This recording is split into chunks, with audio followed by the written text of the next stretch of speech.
Good evening. Today is Monday, July 25th, 2022, and this is the 107th episode of New Paradigms. I'm your host, Sargis Sangari.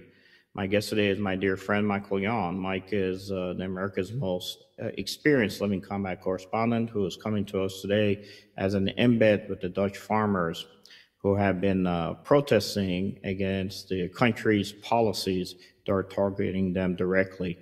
Mike spent a large amount of time with combat troops in both Iraq and Afghanistan. Michael's dispatches from the front lines have earned him the reputation as being the preeminent independent combat writer of our generation.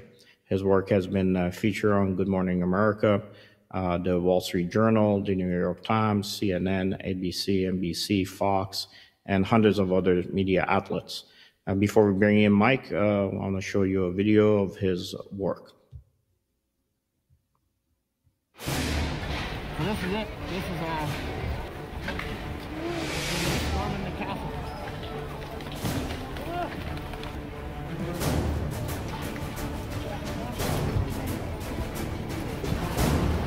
Some drama's going on down here. We need to oil. There's a squeaking armor from the police. They don't have their mask.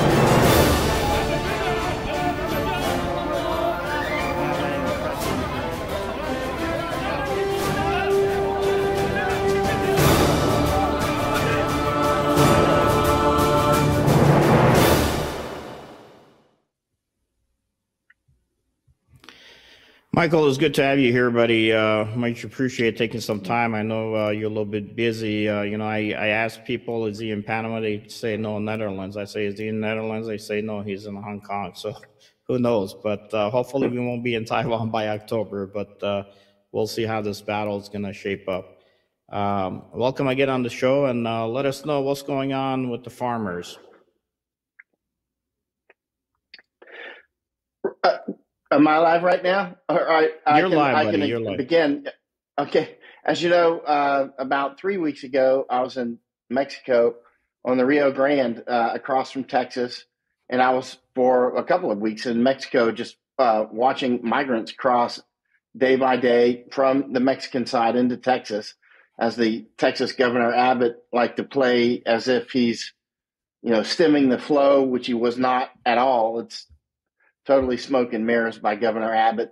And he's just, says one thing that they're stemming the flow, or he's, busing migrants over to Washington, D.C. And what kind of effect does that have? It doesn't have any effect at all, except it brings the migrants deeper into the United States who are unvetted. We don't know who they are. We don't know where they're from in many cases.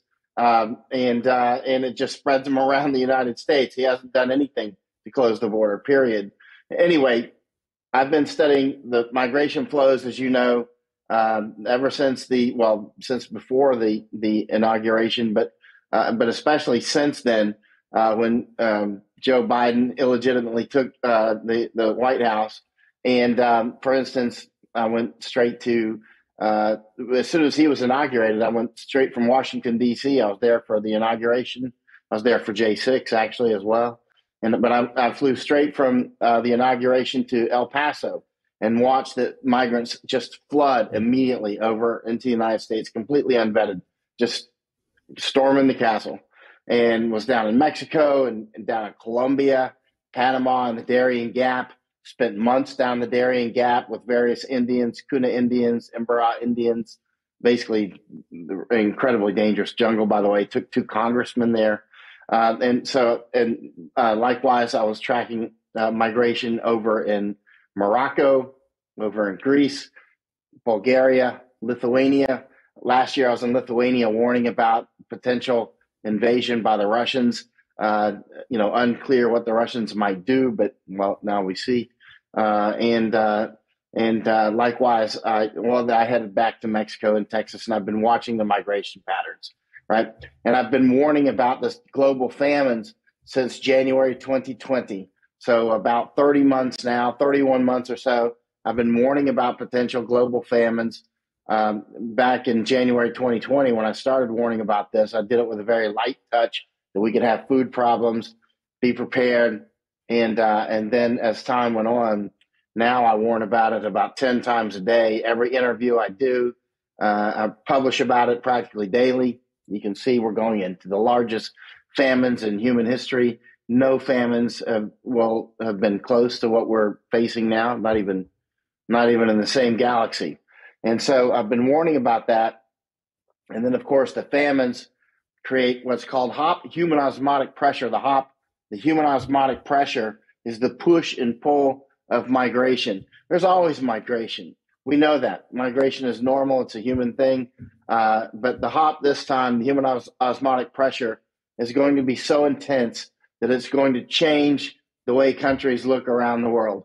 Now, the WEF, the World Economic Forum, the globalists, have been saying this for years, right? They've been saying for years that 1.2 billion with a B people will migrate based on this, that, and the other, for instance, especially food issues. And we see that now. When we saw the pandemic, it was clearly a planned pandemic. We see that's very obvious at this point. We see that was used to create conditions for global famine. And we see constantly around the world now, farmers are under attack. So means of food production are under attack. We see that the means of distribution are under attack through various methods, for instance, affecting fuel. Those are Dutch farmers there. Affecting shipping, trucking. For instance, California now threatening, and not just threatening, they're making moves to knock out all the independent truckers, tens of thousands, up to 70,000 in California. So these independent truckers who do so much of the work in the United States will be out of business, and they will have to work for big companies, like name some big company, Walmart, or some company that's easier to control than tens of thousands of individual Americans with their own free destinies, right? And likewise with the farmers. So we have here in Netherlands. I was in Mexico when I saw the latest flare up for the Mexican farmers. I jumped right on an airplane and came over to Netherlands, because Netherlands is the second biggest food exporter in the world, right? I did spend 6 years in Europe, and for instance, 4 in Germany and 2 in Poland, and I've been all over Europe many times. And so I was quite aware if the Dutch farmers were acting up like this and were out on the streets, it's a big deal. You have to listen to farmers. Farmers are very busy people. They're very common sense people. Farmers don't have time. They're not baristas in Starbucks, right? Farmers don't have time to go hit the streets and protest. They have to watch their farms. They have to watch their cattle. They have to watch every 7 days a week. It's like taking care of a herd of baby elephants. You can't take days off. So when you have farmers out here hitting the streets by the thousands with their tractors and blockading areas, you need to stop what you're doing and go out with those farmers and say, hey, what's the problem? Because I know if you are doing this, there's something big going on. And there is in the Netherlands. The bureaucracy from the WEF, the World Economic Forum, has infected, let's say the World Economic Forum has infected, I'm sorry, I have a light flashing here. I may have to turn it off. Has infected the European Union, as an example. And they are governing, the European Union is governing a bureaucracy via the administrative state. They just basically issue orders from Brussels and say, hey, you've got too much nitrogen flowing, so you're going to have to stop what you're doing or go out of business. So we've got these bureaucrats whose names we don't even know, we don't know how they get into their positions. We don't even know who they are, right? Don't know their actual names. So they just come up with these decisions, like you've got too much X going on, and people have to abide by these things that these people make up, which are clearly designed with other things in mind. For instance, putting the farmers out of business, right? While we're going into global famine, we are clearly going into global famine. This is going to be the most epic famines ever, and yet they're putting farmers out of business, from Ireland to Canada to United States, all over the place, UK, everywhere. So look at Sri Lanka, this push this just administrative decision by the Sri Lankan government to suddenly go organic, right? Now, no farmers would just suddenly do that, because when you talk with farmers, as I do around the world, you will never, that's some of the first people I go talk with when I go to another country, right? And I've been to over 80 countries. I talk with farmers everywhere. Farmers, whether they be Pashtun in southern Afghanistan or some other part of Afghanistan, they always have common sense. Panama, Colombia, the farmers always are the people you can listen to for the feet on the ground, and they are just being put out of business. Now, let's talk about really quickly PAN4, pandemic, famine, war. Pandemic, famine, war. If you get a big, it's the triangle of death. If you get a big pandemic, you will get famine and war. Every time, no exception. If you get a big famine, you'll get war and pandemic. And if you get a big one on this triangle, pandemic, famine, or war, you always get the other two without exception. They are the three musketeers of death, and they all create the HOP, the human osmotic pressure of mass migration. And so that's what we have going on now. For instance, look at World War II. I think many of your listeners will be very dialed into things that happened in the Middle East and that sort of thing in World War II. Like, most Americans have no idea that there was a big famine in Iran during World War II, right? Most people have no idea. They'll say, you don't even know what you're talking about. But there was a big, let me turn the slide out. Something's happening to it. There was a big famine there, right? And there's been so many famines in human history, you can't even name them all. It's like there's been as many famines as there have been wars, right? Because they go together. And so that's what we're heading to now, while the Dutch farmers are being put out of business, while the American farmers while fuel prices, which is fuel, not just prices, but availability is being destroyed, right? We see this in Panama now. As you know, I spent a lot of time in Panama in the last year and a half, warning that Panama is on the brink, and that the migration route through Panama is set to become massive, and it is now. Back when Chuck Holton and I and Masako Ganaha were all warning about this a year and a half ago, it didn't sound as realistic as it does now, but you see that with the human osmotic pressure building across the world, Asia, Africa, South America itself, they're flooding through the Darien Gap down there in Panama in huge numbers and heading north. So these days, it's not just Mexico, and which is actually, it looks like we have more Mexicans going back to Mexico now, but we have huge numbers of Guatemalans, Salvadorians, and others from central Nicaraguans coming up north. Huge numbers of also extra-continental migrants everywhere from Kenya to, I see Afghans every day almost when I'm down there, mainland Chinese actually. And you didn't see mainland Chinese last year except in very small numbers. Now you see them every day coming through the Darien Gap. Anyway, I could go on for hours. Sargis, I'll let you ask specific questions and I'll try to answer them.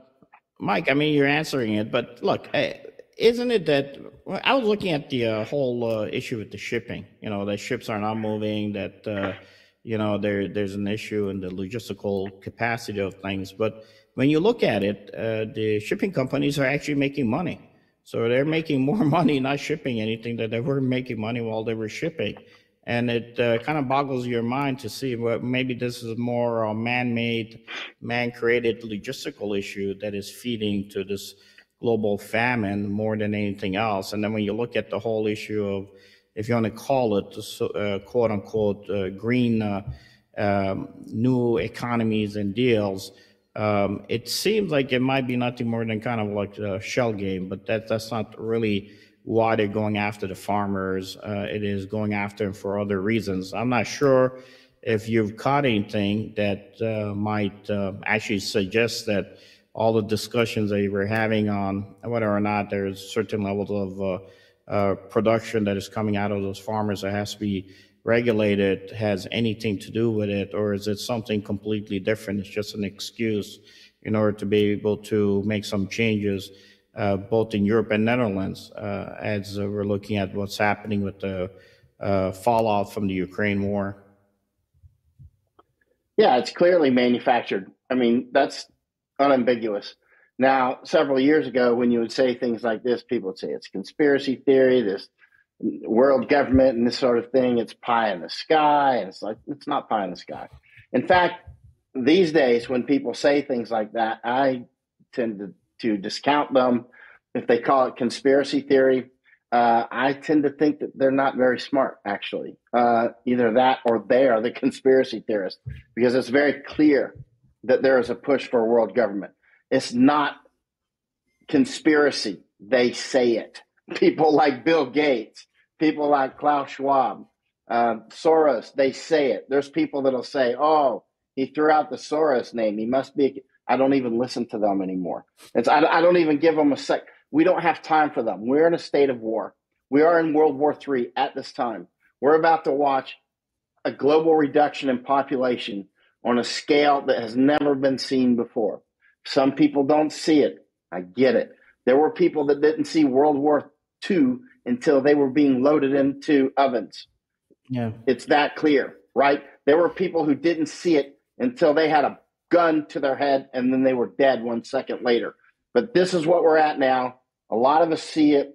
I've been warning since January of 2020, increasingly every single day, thousands of times now, that something is wrong. We're clearly going into global food crisis. And I can understand why people didn't see that 30 months ago. I completely get it. Because back then the signal was lost in the noise of so many other things. And the signal was weaker. You couldn't see it very well back then unless your nose was tuned up for it. But my nose is tuned up for it. I am a war correspondent. War is what I do. And part of war is food. Part of war is pandemic. Part of war is migration. And the biggest part of war is information war, right? As you know, I spent years in all that combat stuff, all the shootouts and the bombings and all these sorts of things. But the big war is information war. That's your PhD level warfare. And we are in the most epic PhD level warfare in human history. Again, there are many players. This is a multiplayer game, multiplayer jungle. It's not just the World Economic Forum. It's not just CCP. It's not just this, that, or that. The jungle is filled with different life forms, as is this information game. It's not a game. It's going to end up with at a minimum, hundreds of millions of people are about to die. Now, people might say, well, how can you say that? That sounds conspiratorial. I'll just say, write it down, put it in your calendar, revisit that in 2025, right? Because we can see the conditions are set now. It's all about conditions. It's not about sparks. Amateurs are always talking about sparks. What will be the spark? It doesn't matter what the spark will be. What matters is the conditions. When the conditions are set, when the forest is dry, there's always sparks. There's sparks every single day. When a firework factory blows up in a rainforest, there's no fire because it doesn't matter. You can have all the sparks you want in a rainforest because it rains all the time and the forest is wet. It's just not going to have a big fire. It's not going to last very long if there is a fire, right? But when you have a tiny spark in a dry forest, it's on. Right now, conditions are being set for, we just saw what happened in Sri Lanka. Right now, that's a failed state. They literally stormed the castle there a couple of weeks ago. We're swimming in the king's or the prime minister's president's pool and sleeping in his bed. And I'm sorry, I think kings, prime ministers, and presidents, they go in my head and come and go out of my head every day because I'm dealing with so many countries. And but the bottom line is the administrative state there set the conditions for a food crisis in Sri Lanka by suddenly going organic. And so they just did it from night to day. Went from the way that they were farming to organic, and bam, food crisis, right? And so now it's on. And so now they are a failed state. Last time I was in Sri Lanka, there was so much food. It was like food everywhere, cheap. I mean, that would be a place where you might think, wow, this place has food security. Well, think again. The amount of food that's out there at any given time can be, Americans have been telling me for 2.5 years now. I've been warning since longer than that, but only in the past, I might warn every 6 months or once a year. Beware. It looks like the United States has food security, and we do as long as conditions are the way they are. But if conditions change, which most people will tend to have a normalcy bias. They won't imagine that conditions can change. How could conditions change so dramatically that the United States could go into a food crisis? And so you have to be careful as a war correspondent when you say these things. Otherwise, you'll jump right outside of the Overton window. The Overton window is that window of things that you can say without sounding crazy or over the top, right? And so if I talk the way I'm talking right now, 2.5 years, which I did talk this way privately to people that have known me for years, I was talking just like this. But publicly, I was more like, I think for this reason, that reason, the other reason, you should think about really, bolstering your resiliency, right? Plant the garden, stock up a little more food than you normally stock up. Think about your electricity, think about your water resiliency, and then as time went on and it became more clear to more and more people, I started talking the way I'm talking now. It's game on. If you're not ready, there's a high chance you're going to die.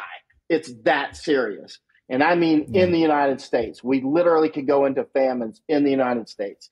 And it's all about conditions. Again, we see the world. This is intentional. We see the World Economic Forum with Klaus Schwab, Gates, and all these others who are wrecking food production and distribution. There was a fire here about 2 weeks ago in the Netherlands. I was there hours after they put it out at a picnic facility. It's called Picnic.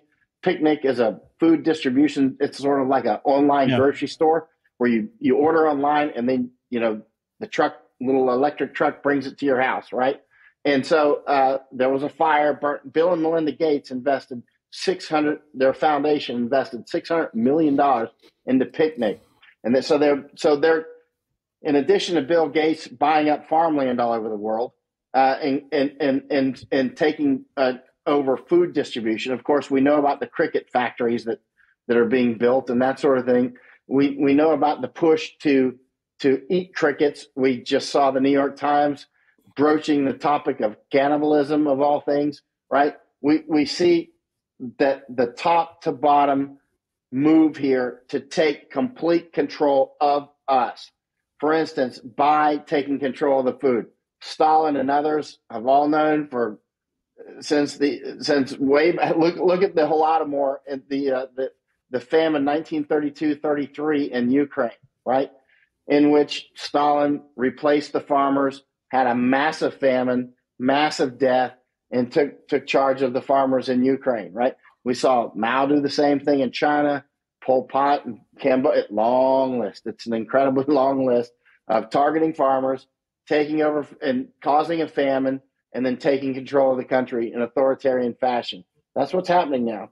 And there's something else being built here in Netherlands, Belgium, and Germany called Tri-State City. Tri-State City. Many of these write it down. Tri-State City. Most Americans have never heard of it. You're going to hear of it in the future. Tri-State City is this mega city that's being proposed and not just proposed. I mean, they're marching down the road to building it. It's going to be, if they get that far, a mega city that comprises big parts of Germany, Belgium, and Netherlands, where I'm at now, Netherlands. And Tri-State City, my guess, I haven't seen this written anywhere. I said it first today on War Room with Steve Bannon earlier today. So this will be the second show I've said it on, Sargis. I think, based on the things that I'm seeing, that Tri-State City is probably the WEF, as they call it here, the World Economic Forum's idea of where their global world headquarters would be. So that's what it looks like to me. Do I have proof? No, I didn't have proof that these famines were coming either. But now, even almost everybody can see it now, except the densest among us can see that these famines are coming. But that's what it looks like. That's what Tri-State Cities looks like at this point. That's probably, I don't know this to be a fact, so I'm being careful with my words, but I think that is their idea for the future global headquarters, the global capital, basically. And so it's kind of a perfect place for it, actually. So that's my guess, based on a lot of information. The Hague would be subsumed by that tri-state city, as would where I'm at now. So, I mean, these would all be part of that area. And this is a great area for it for various reasons. One is the incredible ports and the incredible access to Europe. That's one of the reasons Netherlands is so rich today. Netherlands is very rich today for numerous reasons. One is the geography. I mean, just where it's at, access to the sea. The amazing Dutch people reclaimed much of this land. This is one of the most amazing countries on earth. You know, you look at the pyramids and people wonder how they were built. Well, Netherlands is basically flat pyramids in a sense. They reclaimed this in incredible waterworks, but also the Dutch East Indies Company. It was one of the biggest companies ever in human history, and so all of these canals that are literally right outside my window. There's literally horses in the middle of a canal right out. They're not swimming, but there's a little island sort of area out there. But they built this with that money. This was built. All these canals and that sort of thing, a huge amount of them were built by these incredibly wealthy Dutch people back when they had basically limitless resources, right? And how did they get those resources? One was they worked very hard and very smartly. But two is their location, geography. You can never underestimate, geography in the future of a nation, right? And if you're going to build a world capital, this is kind of an ideal place for it, actually. Obviously, if this is their proposed, think about if they're building tri-state capital partly in Netherlands, what do they really think about global warming, right? What do they really think about this? Most of this, a huge part of this country is under sea level or at approximately sea level. So obviously, they must not believe that we're going to be all swimming around, or they wouldn't be building it here or trying to seize all the farmers' land and build a huge city. It doesn't even make sense unless they don't believe their own BS. And so that's what you get often with whether it's global warming and that fiction or the nitrogen now is what they're talking about in Netherlands. And as of just very recently, Canada and Ireland, like this week, now they're the bureaucracy, the administrative state of the World Economic Forum is saying you're creating too much nitrogen products and it's poisoning the world, right? They're saying that to the Dutch farmers, who are approximately the most efficient farmers in the world. So they want to knock out the second biggest food exporter in the world. Why would you knock out the second largest food exporter in the world with some of the most incredible farmers ever, incredibly efficient?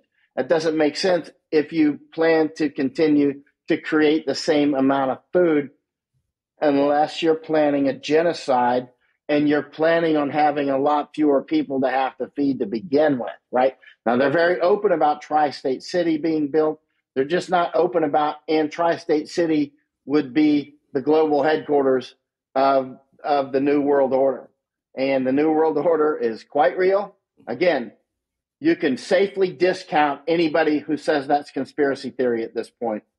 I don't even give them a second breath at this point. If they say that's conspiracy theory, I'm like, I'm finished with you. We don't have time. We're in World War III. We got to get with serious people and serious people only.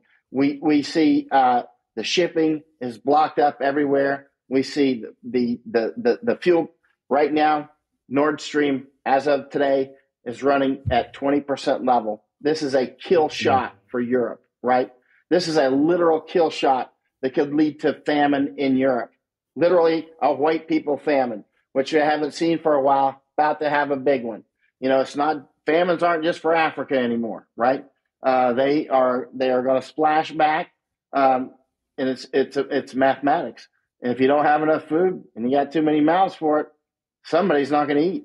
And that's the way it is. We have farm production around the world decreasing. Now, Putin has wisely been luring farmers over to Russia for quite some time now, giving away land and trying to create food security for Russia.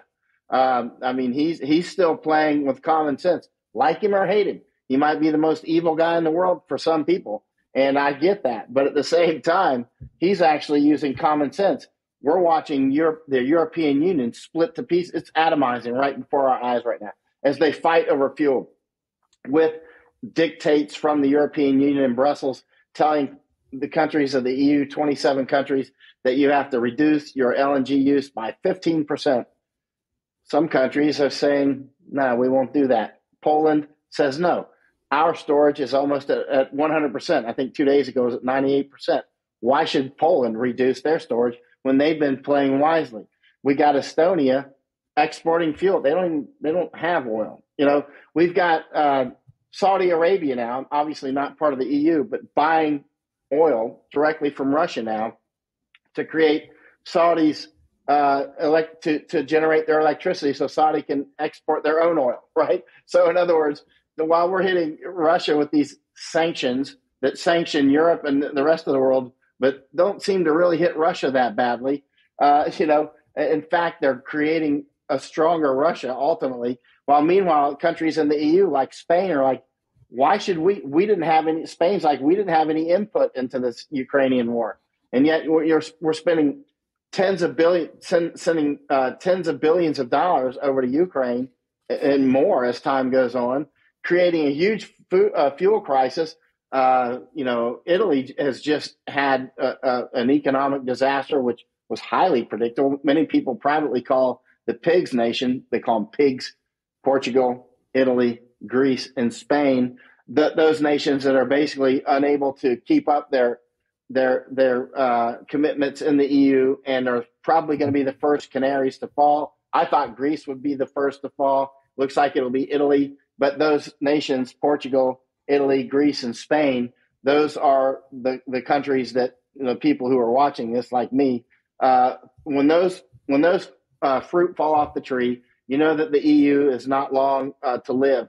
But with Nord Stream just cut off, with the natural gas coming through Nord Stream 1, Trump warned them. Trump was crystal clear. You may have seen the video of Trump visiting Europe, and he's talking with this table, the Germans across the table from him and others, and he's saying, why are you buying your energy from Russia, your enemy?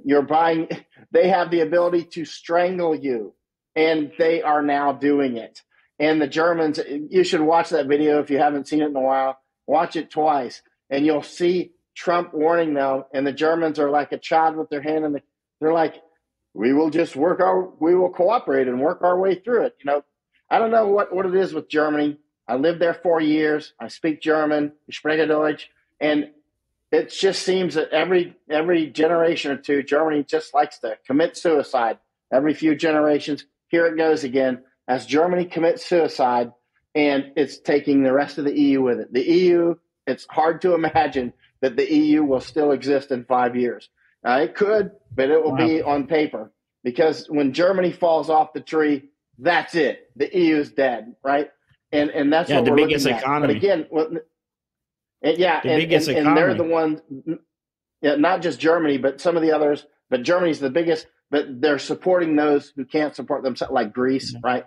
Now, LNG, liquid natural gas, is very important in the Haber-Bosch process, which is used to make fertilizer, right? You have to have that liquid natural gas for this. That's one of the major fertilizer components. And we just had that explosion in Texas about a month ago at the port.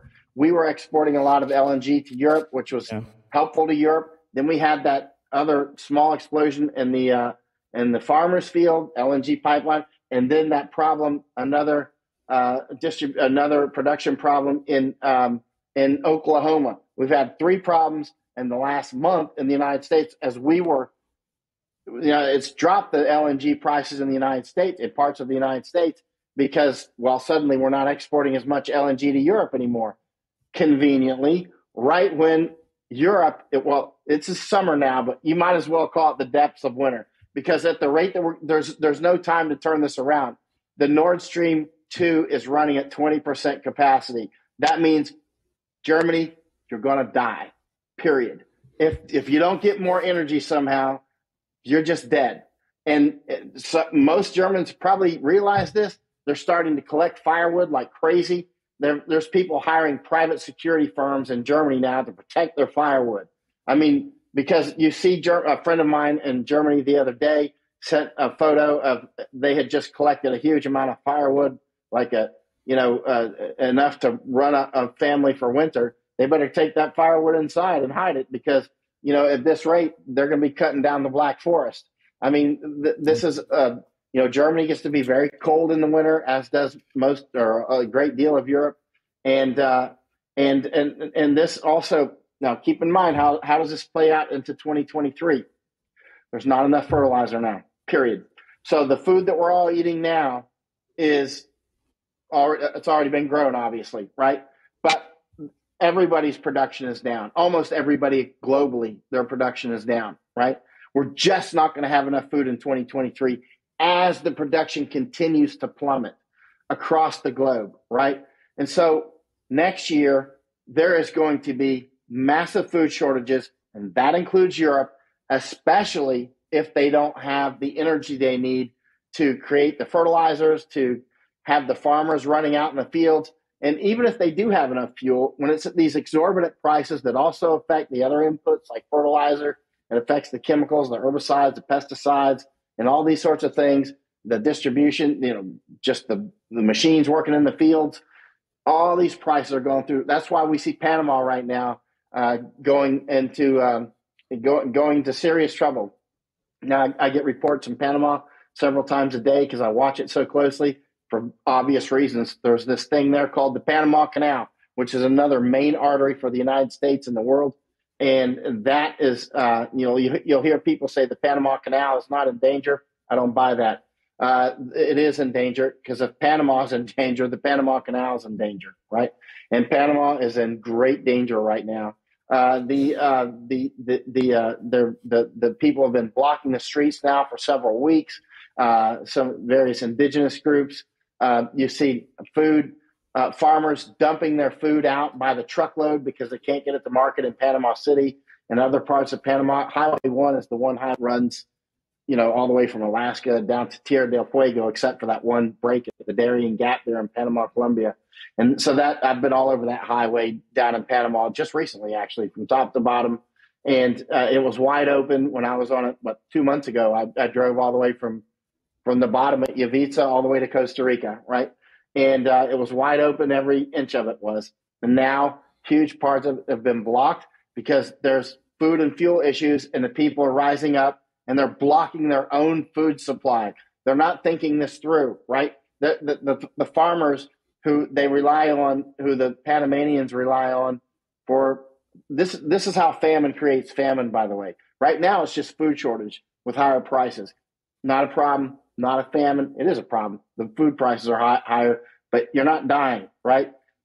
But when people start blocking the roads, when farmers can't farm, when they're literally leaving their crops in the fields because they can't get them out, and they're rotting in the fields, or they're dumping them on the sides of the road, what happens is, for those who've studied famine, which I have, now you're setting conditions for an actual famine because the farmers won't plant this time, because they'll be out of business. Because remember, farmers in most countries have to put their inputs in first. In other words, they have to buy the seed, they have to feed the cows, they have to do all these sorts of things. They have to then harvest the crop and get it to market. Then they make money. But that's not what's happening in Panama now. We have farmers who, at the end of the growing season, can't get their food out. They're going bankrupt. So they won't be planting next year. Now you're really going to have price increases, and you're going to have actual shortages, right? So it's in addition to, so some of these big fights down in Panama have been about price controls. When you're going into famine, the governments always do price controls. I've never seen an exception to this, and they always fail. They always go the opposite direction, right? They're a Band-Aid, right? And they're a Band-Aid that you go back to sleep and say, oh, everything's better now. It's still bad, but at least it's better. It's not. The cancer's still growing, and the Band-Aid can only cover it for so long. And so that's what's happening in Panama now. The left-wing protesters blocking some of the streets did not represent everybody. They negotiated fuel down to $3.25 a gallon, which lasted. Is it still lasting as of today? I'm not sure. I need to check. But it doesn't matter. It's not going to last forever. It's only going to last for a short time.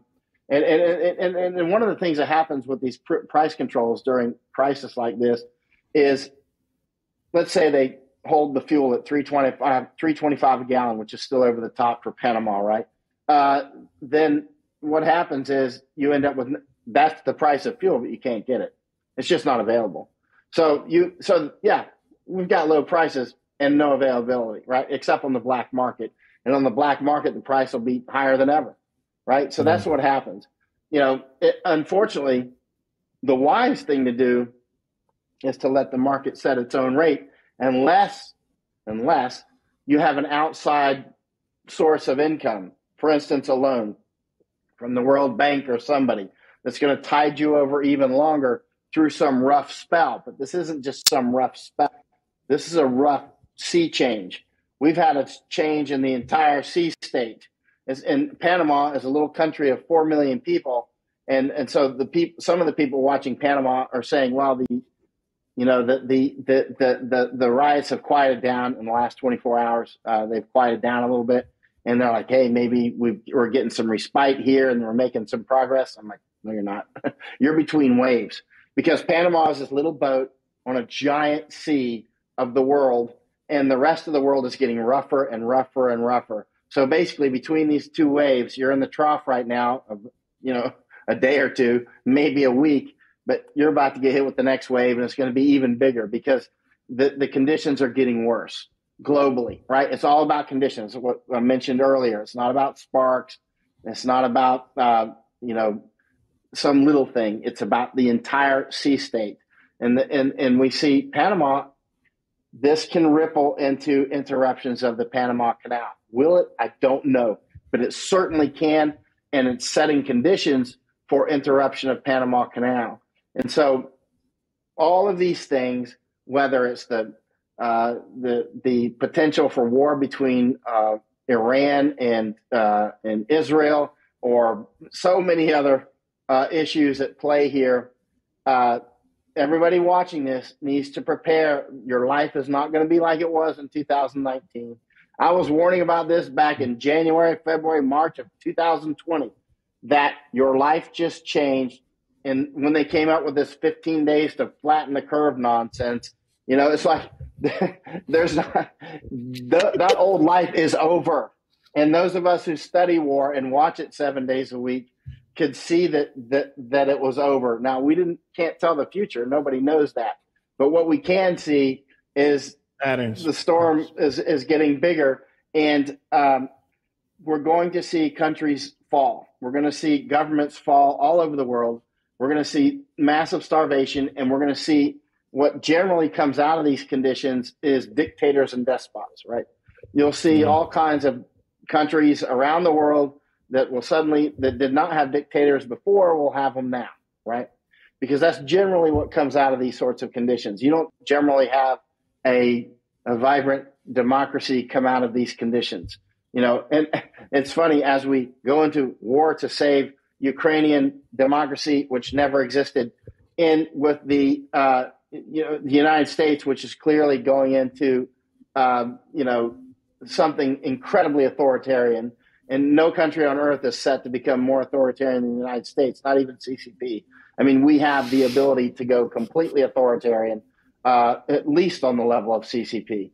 And we're going that direction, even as we waste all of these assets that are many of them are clearly being ripped off by the fat cats who always rip off during the war.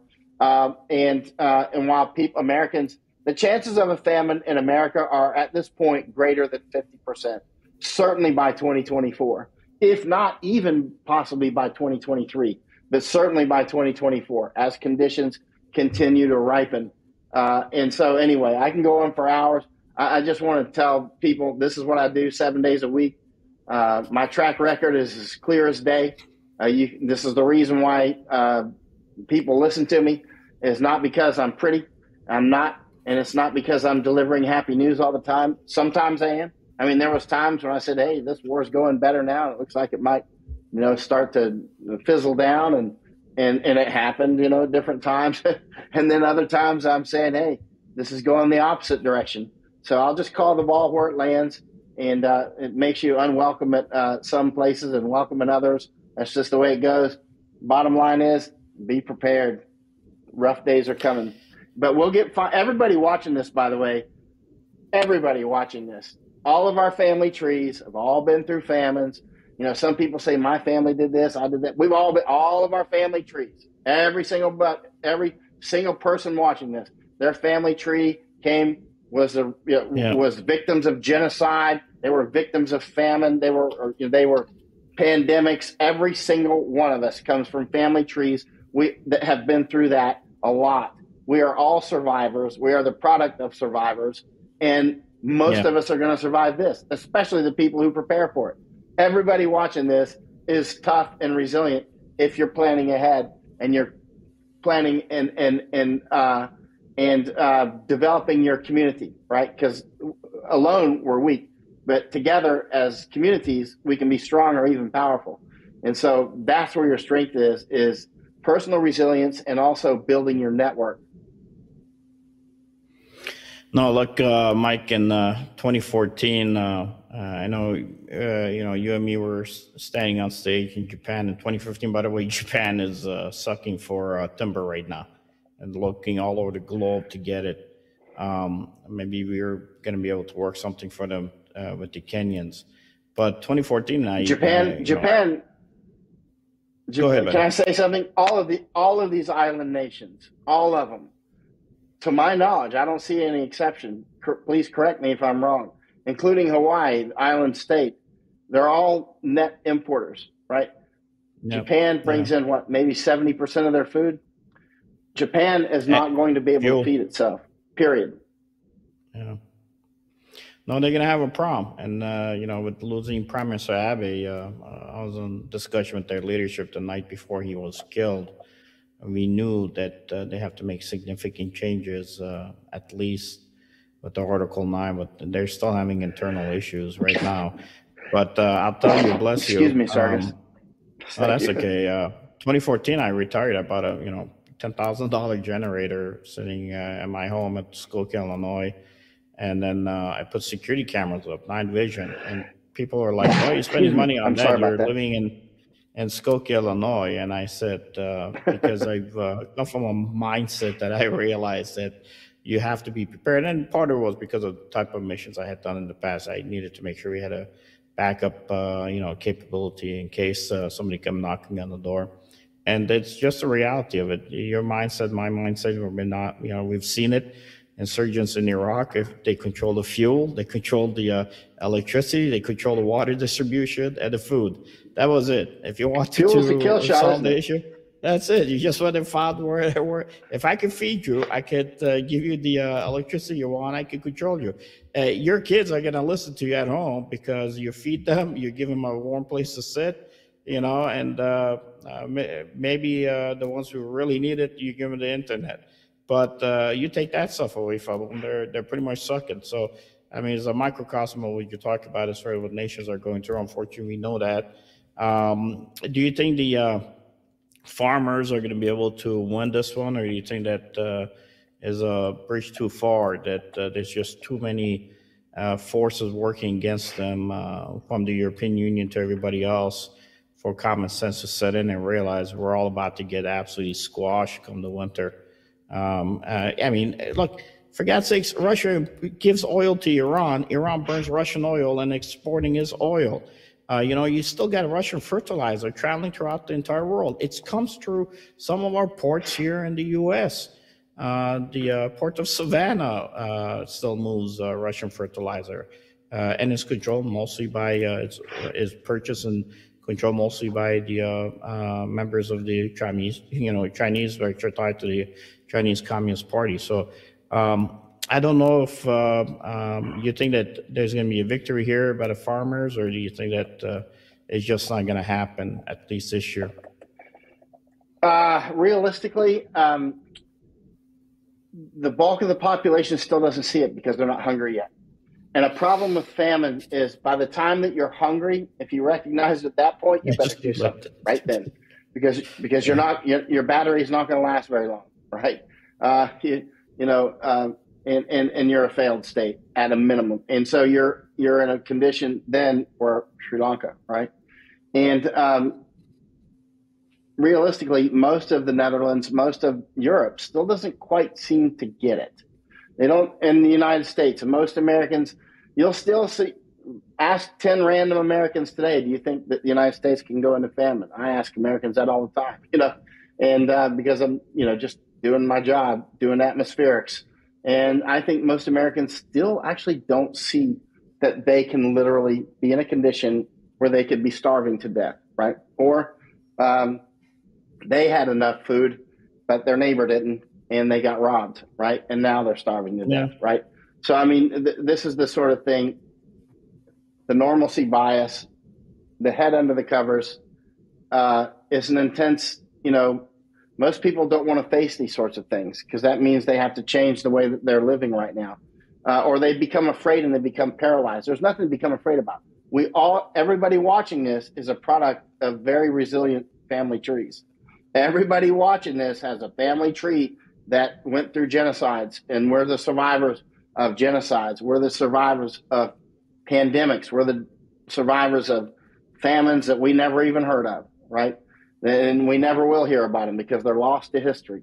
And we can do fine, and most of us will, if we plan ahead, and then we have that resilient mindset, and then we're going to get through the end of this at some point, because this will end at some point, and we'll look back on it, and we'll tell the children, and the children won't believe us, and then it'll rinse and repeat, right?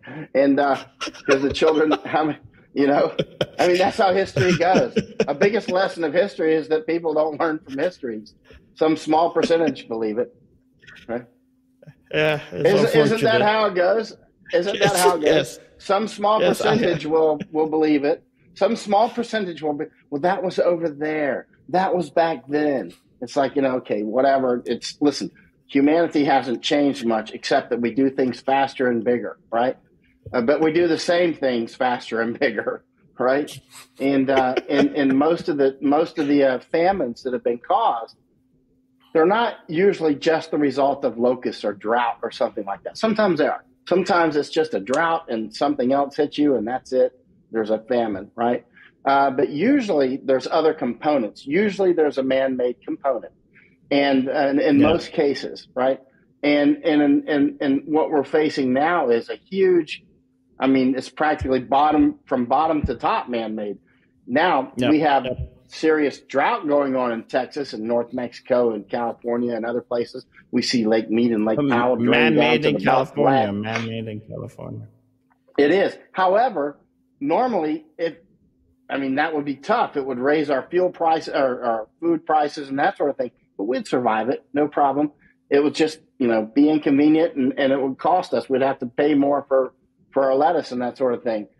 But with the droughts and all these additive pressures, the fuel, the made up nonsense in Canada and the United States on not paying farmers not to farm, in the UK, Canada, United States, Netherlands, paying farmers here, offering them more money than they would ever make over, numerous years of farming, saying, hey, just stop farming.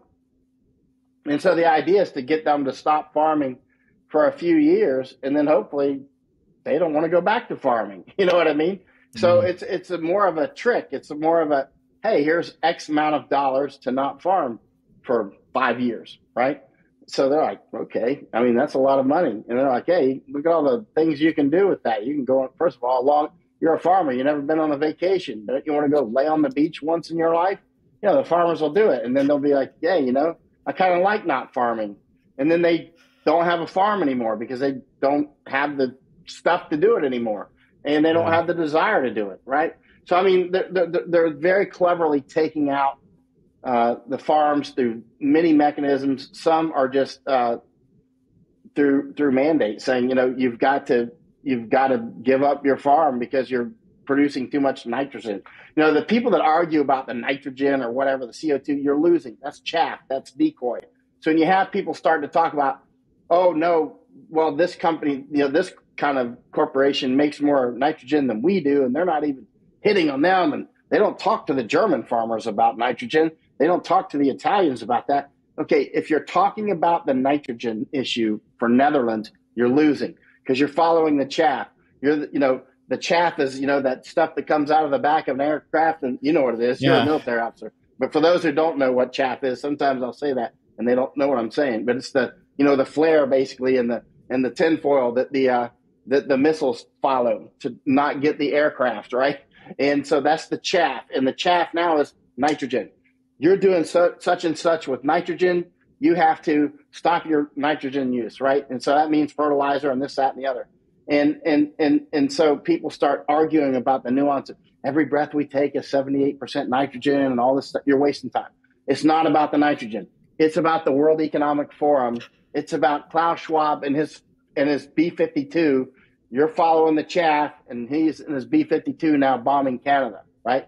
And now he's bombing Ireland with this nitrogen stuff, right? Because now Canada and nitrogen and Canada and Ireland are also taking, like I mentioned earlier, they're also falling for the nitrogen thing. Well, the government's, as you know, Trudeau in Canada, he's basically one of the teacher's pets of Klaus Schwab of World Economic Forum, right? And Mark Rutte, who's the prime minister here in Netherlands, you can see Klaus Schwab specifically singling him out, like, where do we find such a prime minister as Mark Rutte? And that you couldn't even find a thicker German accent for a German for a evil. You know what I mean? He's like the perfect evil guy. He's the only thing he's missing is a white cat. And he's perfectly Dr. Evil, and he's that guy. And he's not the only one, but he's the perfect actor in a movie, that's for sure. So that's what we have here. We have global famines coming. People. We see people talking about sending billions of dollars to Africa. I'm like, you're going to starve to death right here. You're basically going to be a blood donor, and you're the next one that's going to need blood, and you're not going to have it in your veins. I mean, somebody's going to die, and it's going to be a huge amount of people. And if you and it's clear, the World Economic Forum has been crystal clear. Bill Gates and others have talked about for years doing a dramatic reduction of the global population. They've talked about it for years. This is not innuendo. This is not me mind reading. This is them saying it with their own mouths that they want to have a global population reduction. They're doing it. They've got huge numbers of people that have taken these jabs. These jabs are clearly killing people in mass numbers. They clearly are causing birth rate reductions in places like Germany and places like Taiwan. This is a big, big deal. We're getting hit by this hydra with many different arms. Yeah, it's very serious.